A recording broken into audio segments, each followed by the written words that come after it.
উৎসব কি বলবেন, কতটা শান্তি বা বিঘ্নিত কোনো কোনো জায়গায়? এখনো পর্যন্ত সারা বীরভূম জেলা কোনো প্রান্তে কোনো বাধা বিঘ্ন এসেছে এ ধরনের খবর আমাদেরকে আসেনি।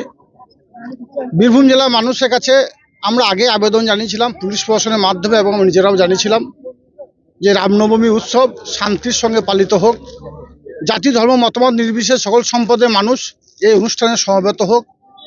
আমাদের মধ্যে কোনো ভেদাভেদ নেই, সেটা আমাদের দেখিয়ে দিতে হবে, কারণ এটা বাংলা, এটাই বাংলা কৃষ্টি, এটাই বাংলা কালচার।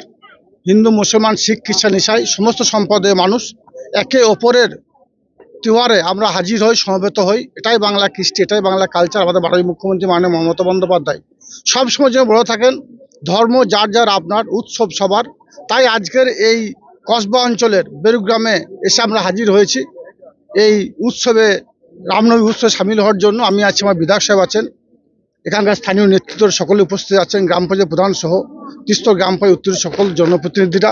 এখানে আজকে প্রায় 10,000 মানুষের মৎস্য খাওয়ানো হবে এবং রামনবমী উপলক্ষে পূজা অর্চনা করা হলো। এবং এখানকার যারা সুবুদ্ধি সম্পন্ন মানুষ, এই কমিটি যারা আছে, যারা এটা পরিচালনা করছে, তারা আমাকে ত্রিশূল উপহার দিল। ওদেরকে আমি ধন্যবাদ জানাই, ছোট করব না। তাদেরকে বলবো এইভাবে এগিয়ে চলুন। বাংলার মুখ্যমন্ত্রী, মাননীয় মুখ্যমন্ত্রী মাননীয় মমতা বন্দ্যোপাধ্যায়, যিনি পিছিয়ে পড়া বাংলা এগিয়ে নিয়ে গেছেন, তিনিও বার্তা দিয়েছেন সারা বাংলার বিভিন্ন প্রান্তে যে রামনবমী উৎসব আজকে উদযাপিত হবে। সকলে আনন্দের সঙ্গে উৎসাহের সঙ্গে এই উৎসব যেন আমরা পালন করতে পারি।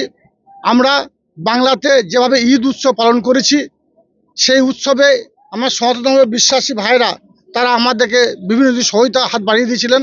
আজকের দিনও আমরা সহায়তা হাত বাড়িয়ে দেবো। আজকে এখানে মৎস্যের আয়োজন করা আছে, এই অঞ্চলের সকল মায়েরা বোনেরা দাদারা কাকারা আসছে মৎস্য খাওয়ার জন্য।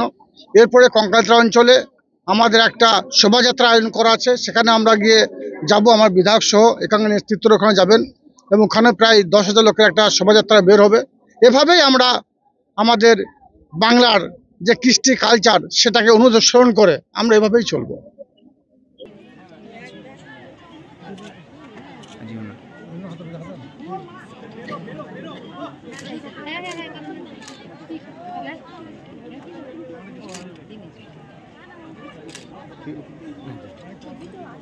ধন্যবাদ দাদা।